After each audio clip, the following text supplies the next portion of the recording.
Sanjay maths and science એકેડમીમાં ફરી એકવાર આપનું સ્વાગત છે. ચાલો આજે આપણે પ્રવાહીની આ અદ્ભુત દુનિયામાં એક ડૂબકી મારીએ અને સમજીએ કે આ બધું કામ કેવી રીતે કરે છે. તો બસ તૈયાર થઈ જાઓ, ચાલો શરૂ કરીએ. ક્યારે વિચાર આવ્યો છે કે આવું કેમ થાય છે? કેમ જ્યુસ ગ્લાસનો આકાર લઈ લે પણ બરફનો ટુકડો તો એવો ને એવો જ રહે? આ સવાલ ભલે એકદમ સામાન્ય લાગે, પણ એનો જવાબ એ તો પ્રવાહીના મૂળભૂત સ્વભાવમાં જ છુપાયેલો છે. ચાલો આજે આપણે આ જ રસપ્રદ રહસ્યને ઉકેલીએ. આ બધું સમજવા માટે સૌથી પહેલાં આપણે પ્રવાહીના સ્વભાવને જ જાણવો પડશે. એવા તો કયા મૂળભૂત નિયમો છે જે દરેક પ્રવાહીને લાગુ પડે છે? તો જુઓ, પ્રવાહીનો પહેલો અને સૌથી અગત્યનો ગુણધર્મ છે એનું કદ, એટલે કે એનું માપ.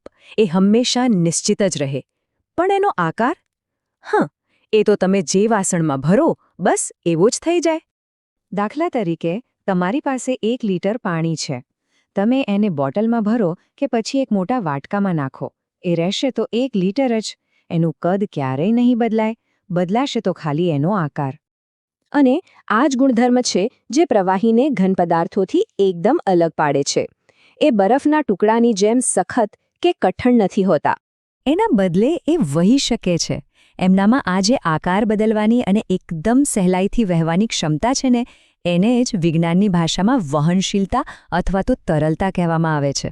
પણ પ્રવાહીમાં ખાલી વહેવાનો જ ગુણ નથી હોતો. ના, એનો એક બીજો છુપાયેલો ગુણધર્મ પણ છે, જે પાણીમાં રહેતા જીવો માટે તો શ્વાસ જેવો છે. જુઓ, એક પદાર્થનું બીજા પદાર્થમાં જાતે જ ભળી જવાની આ જે પ્રક્રિયા છે ને, એને પ્રસરણ કહેવાય છે. જેમ કે અહીં શાહીનું એક ટીપું ધીમે ધીમે આખા પાણીમાં ફેલાઈ રહ્યું છે અને આપણે એને હલાવ્યું પણ નથી. અને આ જે પ્રસરણનો સિદ્ધાંત છે ને, એ તો જળચર જીવો માટે જાણે કે એક વરદાન છે. ખરેખર, કારણ કે આ જ પ્રક્રિયાને લીધે ઓક્સિજન અને કાર્બન ડાયોક્સાઇડ જેવા વાયુઓ પાણીમાં ઓગળી શકે છે. અને એટલે જ માછલીઓ અને બીજી વનસ્પતિઓ પાણીની અંદર શ્વાસ લઈ શકે છે. તો સવાલ એ છે કે પ્રવાહી આવું વર્તન કેમ કરે છે? આ બધા પાછળનું સાચું રહસ્ય તો એના સૂક્ષ્મ સ્તરે, એટલે કે એના કણોની ગોઠવણીમાં રહેલું છે.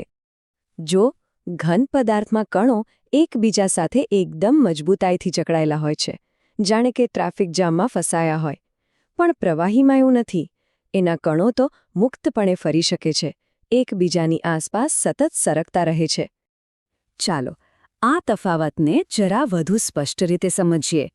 પ્રવાહીમાં કણોની ગતિ વધારે હોય છે, એમની વચ્ચે જગ્યા પણ વધારે હોય છે. અને બસ આ જ કારણ છે કે એમાં પ્રસરણનો દર પણ ઘન પદાર્થ કરતાં ઘણો વધારે હોય છે. આ કણો વચ્ચેની જે ખાલી જગ્યા છે ને, એ જ તો અસલી જાદુ છે. આ ખાલી જગ્યાને કારણે જ ખાંડ કે મીઠું જેવા પદાર્થો પાણીમાં આટલી સરળતાથી ઓગળી જાય છે, કેમ કે એમના કણો આ ખાલી જગ્યામાં ગોઠવાઈ જાય છે.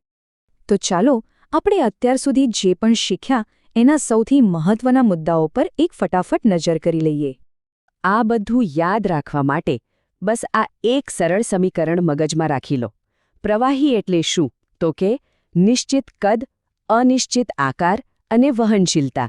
બસ આટલું જ. અને હવે અંતમાં એક સવાલ જે આપણે શીખેલી બધી જ વાતોને જોડી દેશે. જરા વિચારો, જો પ્રવાહીના કણો વચ્ચે પેલી ખાલી જગ્યા હોત જ નહીં, તો શું આપણે ક્યારેય લીંબુ શરબત બનાવી શક્યા હોત? આના પર જરૂર વિચાર કરજો. જો તમને આ સમજૂતીમાં મજા આવી હોય અને કંઈક નવું શીખવા મળ્યું હોય, તો સંજય મેથ્સ એન્ડ સાયન્સ એકેડેમીને લાઇક, શેર અને સબસ્ક્રાઇબ કરવાનું ભૂલતા નહીં. ફરી મળીશું.